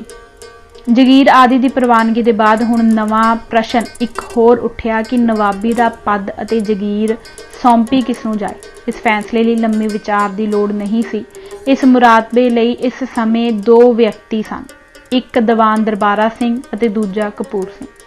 त्याग मूर्ति दरबारा सिंह ने तो यह कह के ना कर दी कि उसकी उम्र हुण बिरध हो चुकी है, इसलिए उसनूं इस भारी जिम्मेवारी तो खिमा बख्शी जाए अते नाल ही कहा कि इस भार नूं पूरी तरह निभाउण लई सारे लोड़ींदे शुभ गुण कपूर सिंह विच मौजूद हैं। यह जिम्मेवारी उसनूं सौंपणी चाहिदी है।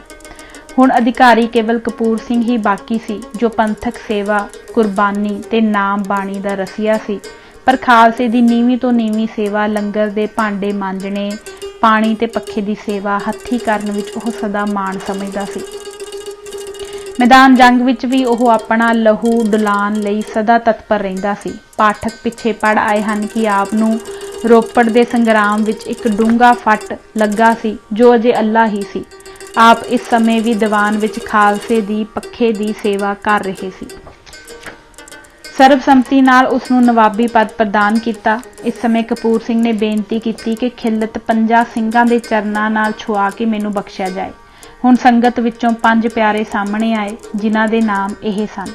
पहला भाई हरी सिंह हजूरिया, दूजा बाबा दीप सिंह शहीद, तीजा सरदार जसा सिंह रामगढ़िया, चौथा भाई करम सिंह अते पंजवां सरदार बुढ़ा सिंह सुकरचक्किया। अरदासा सोध के इन्हां 5 नवाबी दा खिलत कपूर सिंह नूं पहनाया। खिलत नाल यह सब कुछ आया सी। शाल दी पग, एक जड़ाऊ कलगी, जिगा, एक जोड़ी सुनहरी कंगणा दी, कंठा, एक बहुमुल्ले मोतियां दी माला, एक कीन ख्वाब दा जामा, एक जड़ाऊ शमशीर। ਇਹ ਭੂਖਣ ਤੇ ਬਸ਼ਤਰ ਜਦ ਖਾਲਸੇ ਦੇ ਪਰਿਦਵਾਨ ਵਿੱਚ ਕਪੂਰ ਸਿੰਘ ਨੂੰ ਪਹਿਨਾਏ ਗਏ ਤਾਂ ਆਪ ਨੂੰ ਅਨੂਪ ਰੂਪ ਫੱਬਿਆ। ਚਿਹਰੇ ਦੀ ਲਸ-ਲਸ ਕਰ ਰਹੀ ਲਾਲੀ ਦਾ ਪ੍ਰਭਾਵ ਇਉਂ ਪ੍ਰਤੀਤ ਹੁੰਦਾ ਸੀ ਜਿਵੇਂ ਮੁੱਖ ਮੰਡਲ ਤੋਂ ਨੂਰ ਤੇ ਦਬਦਬਾ ਸੰਮਿਲਿਤ ਚੋਂ ਪੈਂਦੇ ਸਨ। ਇਸ ਸਮੇਂ ਆਪ ਦੇ ਜਲਾਲ ਦੀ ਚਾਲ ਨਾ ਸੀ ਚੱਲੀ ਜਾਂਦੀ। ਇਸ ਸਮੇਂ ਨਵਾਬ ਕਪੂਰ ਸਿੰਘ ਨੇ ਖਾਲਸੇ ਦੀ ਹਜ਼ੂਰੀ ਵਿੱਚ ਇੱਕ ਹੋਰ ਬੇਨਤੀ ਕਰਕੇ ਇਹ ਦਾਤ ਵੀ ਮੰਗੀ ਕਿ ਗੁਰੂ ਖਾਲਸੇ ਦਾਸ ਨੂੰ ਨਵਾਬੀ ਬਖਸ਼ ਕੇ ਨਿਵਾਜਿਆ ਹੈ, ਪਰ ਦਾਸ ਨੂੰ ਸੰਗਤਾਂ ਦੀ ਸੇਵਾ ਤੋਂ ਵਾਂਝਿਆ ਨਹੀਂ ਰੱਖਣਾ। ਵਰਦਾਨ ਬਖਸ਼ੋ ਕਿ ਪੰਥ ਦੀ ਸੇਵਾ ਕੇਸੀ ਸੁਆਸੀ ਨਿਭ ਜਾਏ। ਇਸ ਤਰ੍ਹਾਂ ਜਿਉਂ-ਜਿਉਂ ਨਵਾਬ ਕਪੂਰ ਸਿੰਘ ਵਿੱਚ ਨਿਮਰਤਾ, ਸੇਵਾ ਤੇ ਗੁਰਸਿੱਖਾਂ ਨਾਲ ਮੈਤਰੀ ਭਾਵ ਵੱਧਦਾ ਗਿਆ, ਉਧਰ ਖਾਲਸੇ ਦਾ ਮਨ ਵੀ ਉਸਦੇ ਸਤਿਕਾਰ ਤੇ ਪਿਆਰ ਨਾਲ ਭਰਪੂਰ ਹੋ ਗਿਆ। ਆਪ ਦੀ ਅੱਖ ਦੇ ਇਸ਼ਾਰੇ ਪਰ ਸਰਬੱਤ ਖਾਲਸਾ ਆਪਣੇ ਆਪ ਨੂੰ ਵਾਰਨ ਵਿੱਚ ਮਾਣ ਸਮਝਦਾ ਸੀ। ਦਸਾਂ ਸਤਿਗੁਰੂਆਂ ਅਤੇ ਸ੍ਰੀ ਗੁਰੂ ਗ੍ਰੰਥ ਸਾਹਿਬ ਦੇ ਬਾਅਦ ਆਪ ਦਾ ਹੁਕਮ ਅਟੱਲ ਮੰਨਿਆ ਜਾਂਦਾ ਸੀ। ਆਪ ਦੇ ਮੁਖ ਤੋਂ ਉਚਾਰਿਆ ਵਾਕ ਸਦਾ ਪ੍ਰਫੁੱਲਤ ਹੁੰਦਾ ਸੀ। ਨਵਾਬ ਕਪੂਰ ਸਿੰਘ ਹਕੂਮਤ ਨਾਲ ਮੇਲ ਨੂੰ ਲੰਮਾ ਨਹੀਂ ਸੀ ਸਮਝਦਾ। ਉਹ ਕਹਿੰਦਾ ਹੁੰਦਾ ਸੀ ਕਿ ਜਿੰਨਾ ਸਮਾਂ ਮਿਲ ਗਿਆ ਹੈ ਉਸ ਨੂੰ ਬਹੁਮੁੱਲਾ ਜਾਣ ਕੇ ਉਸ ਤੋਂ ਪੂਰਾ ਲਾਭ ਪ੍ਰਾਪਤ ਕਰ ਲੈਣਾ ਚਾਹੀਦਾ ਹੈ। ਪਿੱਛੇ ਜਿਹੇ ਜਦ ਸਨ 1729 ਤੋਂ 1733 ਵਿੱਚ ਜ਼ਕਰੀਆ ਖਾਨ ਨੇ ਸਿੰਘਾਂ ਪਰ ਅੱਤ ਦੀ ਕਰੜਾਈ ਵਰਤੀ ਸੀ, ਤਦੋਂ ਖਾਲਸਾ ਪੰਜਾਬ ਵਿੱਚੋਂ ਖੇਰੂ ਹੋ ਗਿਆ ਸੀ। ਨਵਾਬੀ ਮਿਲਣ ਦੇ ਉਪਰੰਤ ਸਭ ਤੋਂ ਪਹਿਲਾ ਕੰਮ ਜੋ ਆਪ ਨੇ ਹੱਥ ਵਿੱਚ ਲਿਆ ਉਹ ਇਹ ਸੀ ਕਿ ਖਿੰਡੇ ਹੋਏ ਖਾਲਸੇ ਨੂੰ ਜੰਗਲਾਂ, ਝਾੜਾਂ, ਪਹਾੜਾਂ ਅਤੇ ਰੇਤ ਥਲਿਆਂ ਵਿੱਚੋਂ ਜਿੱਥੇ ਖਾਲਸੇ ਦਾ ਪਤਾ ਲੱਗਾ ਉੱਥੋਂ ਆਪਣੇ ਆਦਮੀ ਭੇਜ ਕੇ ਸਭ ਨੂੰ ਸ਼੍ਰੀ ਅੰਮ੍ਰਿਤਸਰ ਮੰਗਵਾ ਲਿਆ।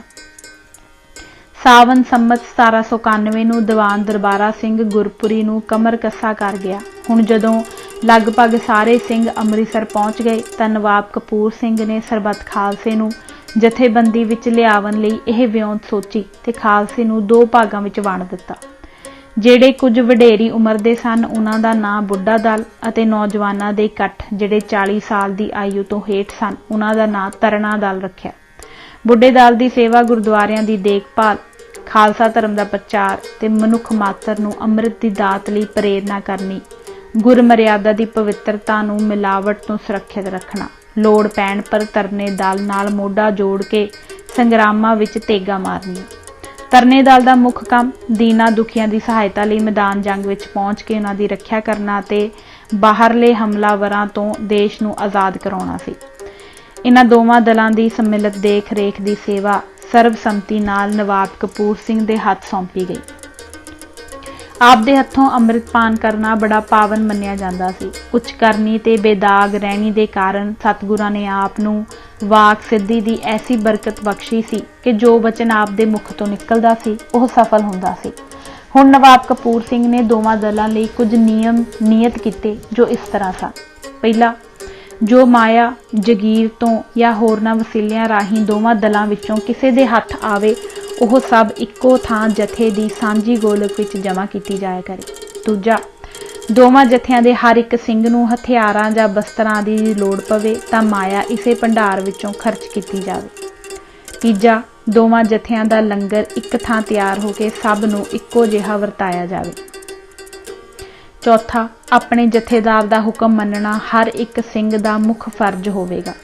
ਪੰਜਵਾਂ, ਦੋਵਾਂ ਜਥਿਆਂ ਦੇ ਸਿੰਘਾਂ ਵਿੱਚੋਂ ਜਦ ਸੰਬੰਧੀਆਂ ਨੂੰ ਮਿਲਣ ਘਰ ਜਾਣ ਤਾਂ ਜਥੇਦਾਰ ਦੀ ਆਗਿਆ ਲੈ ਕੇ ਜਾਣ ਅਤੇ ਜਦ ਪਰਤ ਕੇ ਆਉਣ ਤਾਂ ਆਪਣੀ ਹਾਜ਼ਰੀ ਦੱਸਿਆ ਕਰਨ। ਇਉਂ ਇਹ ਦੋਵੇਂ ਦਲ ਇੱਕ ਸਾਂਝੀ ਜਥੇਬੰਦੀ ਵਿੱਚ ਆ ਗਏ। ਇਹ ਸਾਂਝ ਇੱਥੋਂ ਤੱਕ ਵਧੀ ਕਿ ਜਿੱਥੋਂ ਖਾਲਸੇ ਦਾ ਭੰਡਾਰਾ ਸਾਂਝਾ ਸੀ ਅਤੇ ਨਾਲ ਹੀ ਦੁੱਖ ਅਤੇ ਸੁੱਖ ਵੀ ਸਾਂਝਾ ਹੋ ਗਿਆ। ਇੱਕ ਦੀ ਖੁਸ਼ੀ ਸਭ ਦੀ ਖੁਸ਼ੀ ਸੀ। ਇੱਕ ਨੂੰ ਕੰਡਾ ਚੁਭਦਾ ਤਾਂ ਸਾਰੀ ਕੌਮ ਦਾ ਮਨ ਪੀੜ ਨਾਲ ਤੜਪ ਪੈਂਦਾ ਅਤੇ ਉਹ ਉਦੋਂ ਤੱਕ ਸ਼ਾਂਤ ਹੋ ਕੇ ਨਹੀਂ ਸਨ ਬਹਿੰਦੇ ਜਦ ਤੱਕ ਉਹਦੇ ਦੁੱਖ ਦੀ ਨਿਵਰਤੀ ਦਾ ਉਪਾਅ ਨਾ ਸਨ ਕਰ ਲੈਂਦੇ। ਇਉਂ ਇਹ ਦੋਵੇਂ ਦਲ ਇੱਕ ਸਾਂਝੇ ਭਾਈਚਾਰੇ ਅਤੇ ਇੱਕੋ ਪਰਿਵਾਰ ਵਾਂਗ ਜੀਵਨ ਬਿਤਾਉਣ ਲੱਗੇ। ਮਿਸਲਾਂ ਦੀ ਸਾਜਨਾ। ਉਪਰੋਕਤ ਪ੍ਰਬੰਧ ਨੂੰ ਅਜੇ ਬਹੁਤਾ ਸਮਾਂ ਨਹੀਂ ਸੀ ਬੀਤਿਆ ਕਿ ਤਰਨੇ ਦਲ ਦੀ ਗਿਣਤੀ ਵੱਧ ਕੇ ਕੋਈ 12,000 ਦੇ ਲਗਭਗ ਹੋ ਗਈ। ਹੁਣ ਨਵਾਬ ਕਪੂਰ ਸਿੰਘ ਨੇ ਪੰਥ ਦੇ ਮੁਖੀਆ ਦੀ ਇੱਕ ਇਕੱਤਰਤਾ ਬੁਲਾਈ ਜਿਨ੍ਹਾਂ ਦੇ ਮੂਹਰੇ ਇਹ ਵਿਚਾਰ ਰੱਖੀ कि क्योंकि दल ਦੇ ਸਿੰਘਾਂ ਦੀ ਗਿਣਤੀ ਹੁਣ ਬਹੁਤ ਵੱਧ ਗਈ ਹੈ, ਇੱਕ ਥਾਂ ਲੰਗਰ ਦੇ ਸਜਾਣ ਅਤੇ ਵਰਤਾਣ ਵਿੱਚ ਚੌਖਾ ਸਮਾਂ ਬੀਤ ਜਾਂਦਾ ਹੈ। ਵਿਚਾਰ ਇਹ ਹੈ ਕਿ ਤਰਨੇ ਦਲ ਨੂੰ 5 ਭਾਗਾਂ ਵਿੱਚ ਵੰਡ ਕੇ ਇਹਨਾਂ ਦੇ ਵੱਖ-ਵੱਖ ਜਥੇਦਾਰ ਥਾਪੇ ਜਾਣ ਤੇ ਲੰਗਰ ਲਈ ਸਾਂਝੇ ਮੋਦੀਖਾਨੇ ਭੰਡਾਰੇ ਵਿੱਚੋਂ ਰਸਦ ਲੈ ਕੇ ਹਰ ਇੱਕ ਜਥਾ ਆਪੋ ਆਪਣੇ ਲੰਗਰ ਸਜਾ ਲਿਆ ਕਰੇ। ਨਵਾਬ ਜੀ ਦੀ ਇਹ ਵਿਉਂਤ ਸਾਰੇ ਮੁਖੀਆ ਪ੍ਰਵਾਨ ਕਰ ਲਈ। ਇਸ ਦੇ ਉਪਰੰਤ ਤਰਨੇ ਦਲ ਨੂੰ ਹੇਠ ਲਿਖੇ 5 ਭਾਗਾਂ ਵਿੱਚ ਵੰਡਿਆ ਗਿਆ, ਜਿਸ ਦੇ ਜਥੇਦਾਰਾਂ ਦੇ ਨਾਂ ਇਹ ਹਨ। ਪਹਿਲਾ ਜਥਾ ਬਾਬਾ ਦੀਪ ਸਿੰਘ ਜੀ ਦੀ ਦੇਖ ਰੇਖ ਵਿੱਚ ਰੱਖਿਆ। ਦੂਜਾ ਜਥਾ ਕਰਮ ਸਿੰਘ ਧਰਮ ਸਿੰਘ ਅੰਮ੍ਰਿਤਸਰੀਏ ਦੇ ਹੱਥ ਸੌਂਪਿਆ। ਤੀਜਾ ਜਥਾ ਬਾਬਾ ਕਾਹਨ ਸਿੰਘ ਤੇ ਵਿਨੋਦ ਸਿੰਘ ਭੱਲੇ ਸਾਹਿਬਜ਼ਾਦ ਗੋਇੰਦਵਾਲੀਆਂ ਦੀ ਅਗਵਾਈ ਵਿੱਚ ਰੱਖਿਆ। ਚੌਥਾ ਜਥਾ ਇਸ ਦੀ ਅਗਵਾਈ ਦਸੌਦਾ ਸਿੰਘ ਨੂੰ ਦਿੱਤੀ। ਪੰਜਵੇਂ ਜਥੇ ਦੀ ਜਥੇਦਾਰੀ ਵੀਰ ਸਿੰਘ ਤੇ ਜੀਵਨ ਸਿੰਘ ਰੰਗਰੇਟੀਏ ਨੂੰ ਸੌਂਪੀ। ਨਵਾਬ ਜੀ ਦੀ ਇਸ ਵਿਉਂਤ ਅਨੁਸਾਰ ਅੱਗੇ ਜਾ ਕੇ 5 ਇਹ ਅਤੇ 7 ਹੋਰ ਜਥੇ ਮਿਲ ਕੇ 12 ਮਿਸਲਾਂ ਦੇ ਨਾਂ ਪਰ ਪ੍ਰਸਿੱਧ ਹੋਏ। ਜੱਸਾ ਸਿੰਘ ਦਾ ਮੇਲ। ਬਾਦਸ਼ਾਹ ਜੱਸਾ ਸਿੰਘ ਆਹਲੂਵਾਲੀਏ ਦਾ ਜਨਮ ਸਰਦਾਰ ਬਦਰ ਸਿੰਘ ਦੇ ਘਰ ਸੰਨ 1718 ਈਸਵੀ ਨੂੰ ਹੋਇਆ। ਪਿਤਾ ਦਾ ਛਤਰ ਨਿੱਕੀ ਉਮਰ ਵਿੱਚ ਉਸ ਦੇ ਸਿਰ ਤੋਂ ਉੱਠ ਗਿਆ। ਇਸ ਦੀ ਮਾਂ ਉਸ ਨੂੰ ਬਾਲਕੀ ਉਮਰ ਵਿੱਚ ਨਾਲ ਲੈ ਕੇ ਸ਼੍ਰੀ ਮਾਤਾ ਸੁੰਦਰੀ ਜੀ ਦੀ ਸੇਵਾ ਵਿਖੇ ਦਿੱਲੀ ਪਹੁੰਚੀ।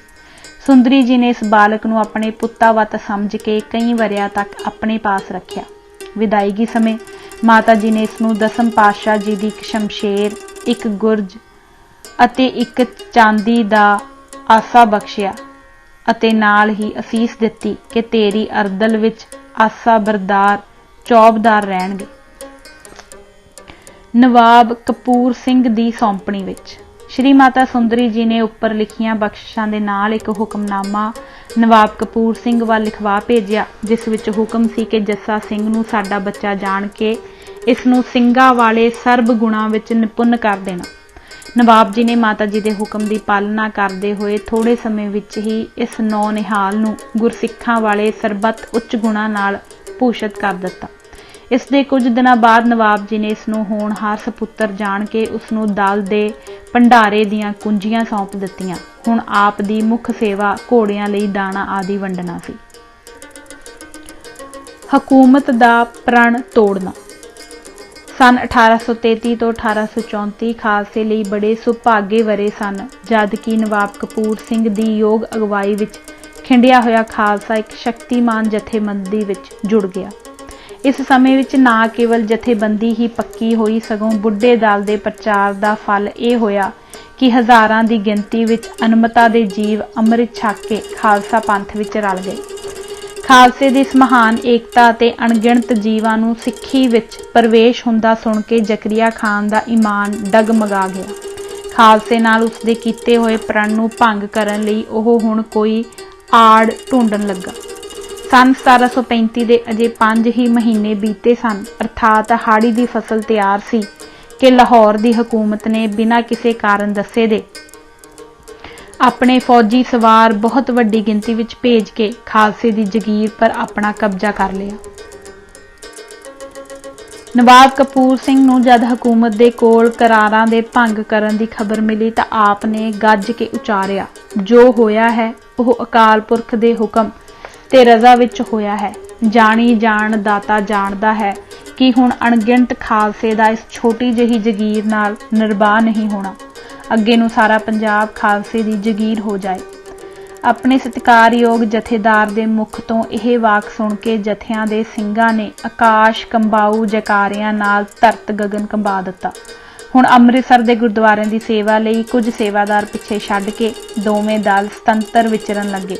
ਕਈ ਅਜਾਣ ਲੇਖਕਾਂ ਦਾ ਇਸ ਬਾਰੇ ਇਹ ਲਿਖਣਾ ਕਿ ਬਚਨ ਖਾਲਸੇ ਭੰਗ ਕੀਤਾ ਸੀ ਭਾਰੀ ਭੁੱਲ ਹੈ।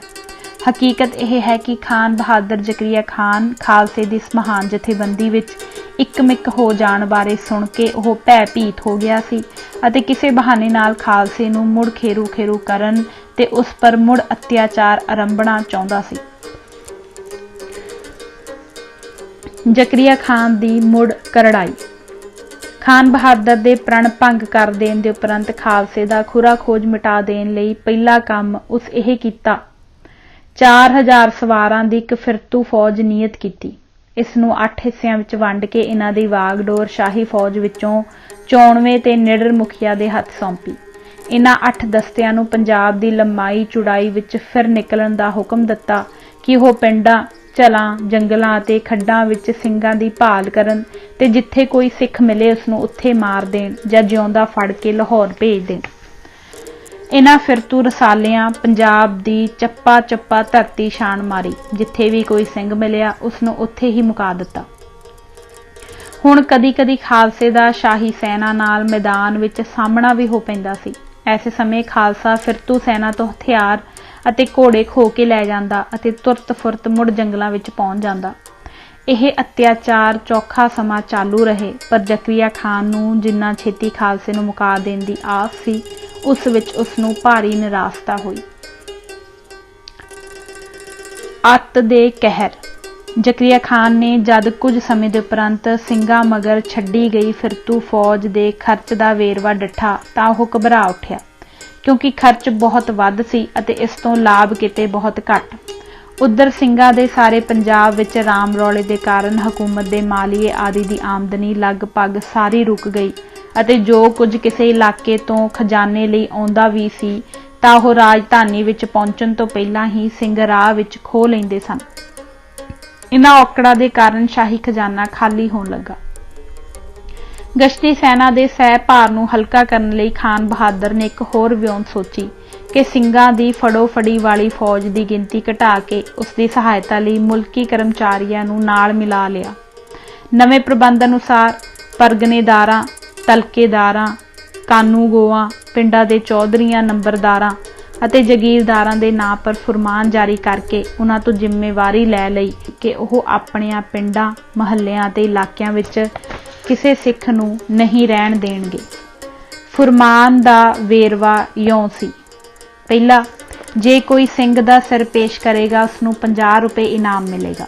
ਦੂਜਾ, ਜੇ ਕੋਈ ਸਿੰਘ ਨੂੰ ਜਿਉਂਦਾ ਫੜ ਕੇ ਹਾਜ਼ਰ ਕਰੇਗਾ ਉਹ ਵੀ 50 ਰੁਪਏ ਪਾਏਗਾ। ਤੀਜਾ, ਜੋ ਸਿੰਘ ਦਾ ਪਤਾ ਦੱਸੇਗਾ ਉਸਨੂੰ 10 ਰੁਪਏ ਇਨਾਮ ਮਿਲੇਗਾ।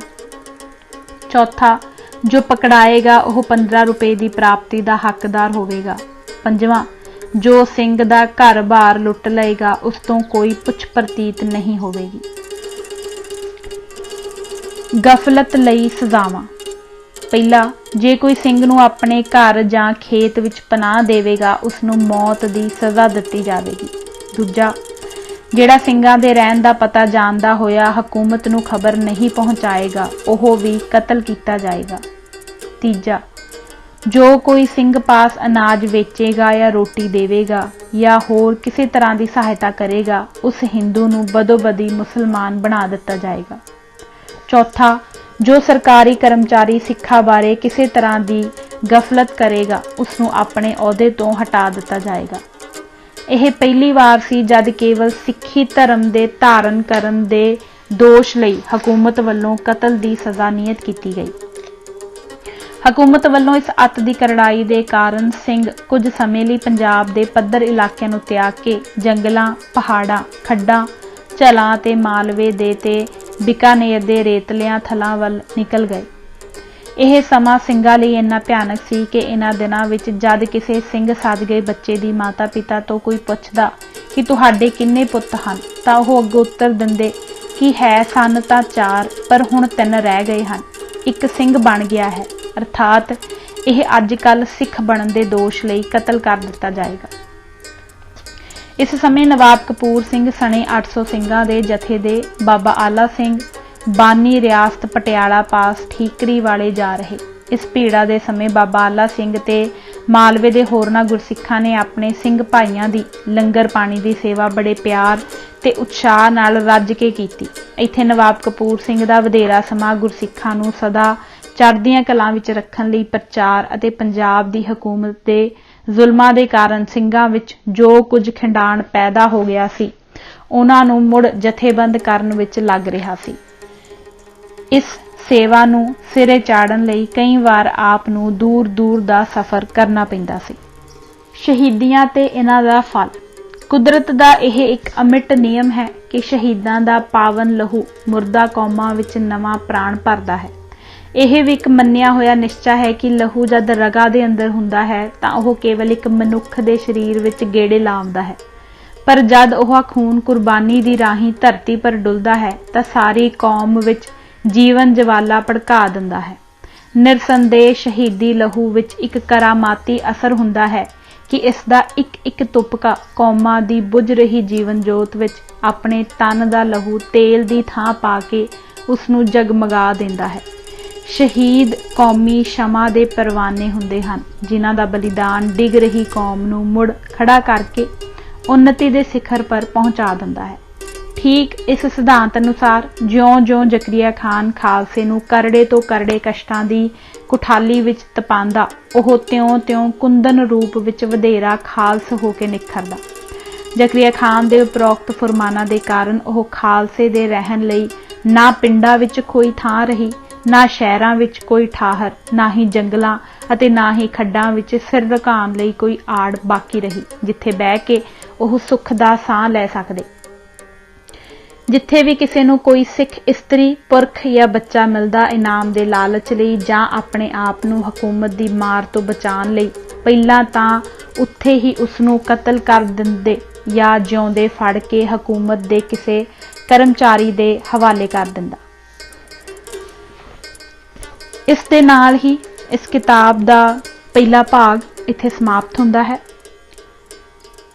ਜੇ ਤੁਹਾਨੂੰ ਵਧੀਆ ਲੱਗਿਆ ਹੋਵੇ ਤਾਂ ਕਿਰਪਾ ਕਰਕੇ ਇਸ ਚੈਨਲ ਨੂੰ ਲਾਈਕ, ਸ਼ੇਅਰ ਅਤੇ ਵੱਧ ਤੋਂ ਵੱਧ ਸਬਸਕ੍ਰਾਈਬ ਕਰੋ। ਧੰਨਵਾਦ। ਵਾਹਿਗੁਰੂ ਜੀ ਕਾ ਖਾਲਸਾ, ਵਾਹਿਗੁਰੂ ਜੀ ਕੀ ਫਤਿਹ।